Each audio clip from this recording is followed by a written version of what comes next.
আমাৰ ডিপাৰ্টমেণ্টৰ আটাইকেইজন হেড অফ দ্য ডিপাৰ্টমেণ্ট ইয়াত উপস্থিত আছে।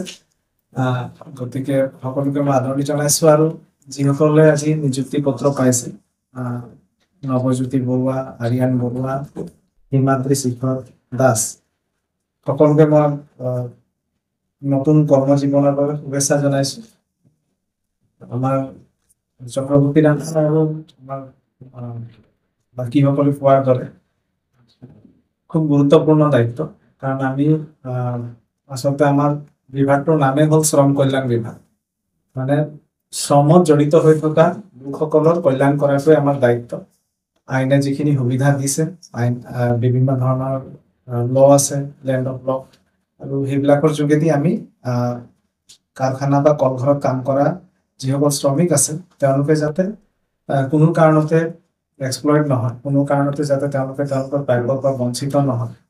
আৰু লগতে কাৰখানাবিলাকত কাম কৰোঁতে সাধাৰণতে শ্ৰমিকসকলৰ চবতকৈ ডাঙৰ দিশটোৱে হ'ল সুৰক্ষাৰ ভাৱ। তেওঁলোকে কাম কৰাৰ সময়ত যাতে কোনো কাৰণতে কোনো দুৰ্ঘটনা হৈ পেলাই কোনো শ্ৰমিক যাতে ঘূণীয়া হ'ব লগা নহয়, মৃত্যুমুখত পৰিব লগা নহয়, সেই দিশটো আমি বিশেষভাৱে চাব লাগে। তাৰ লগতে তেওঁলোকৰ যিখিনি প্ৰাপ্য মজুৰি আছে বা অন্যান্য যিখিনি পাবলগা সা সুবিধা আছে সেইখিনিতো চাবই লাগিব।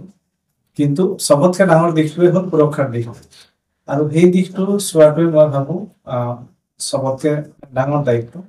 মই এটা পৰামৰ্শ দিম, মই কিছুদিন পিছত আমি কথা পাতি আছোঁ, যিমান আমাৰ অফিচাৰসকল আছে চবকে মাতি আমি কথা পাতিম। আমাৰ বিশেষকৈ ফেক্টৰী ইনস্পেক্টৰসকল যেতিয়া ফিল্ডত যায়, কোনোবা এখন ফেক্টৰীত যেতিয়া ভিজিট কৰে, মোৰ এটা ৰিকুৱেষ্ট সদায় থাকিব যে যিটো এছেম্বল এৰিয়া, সেই তাত অকণমান সময়ৰ কাৰণে হ'লেও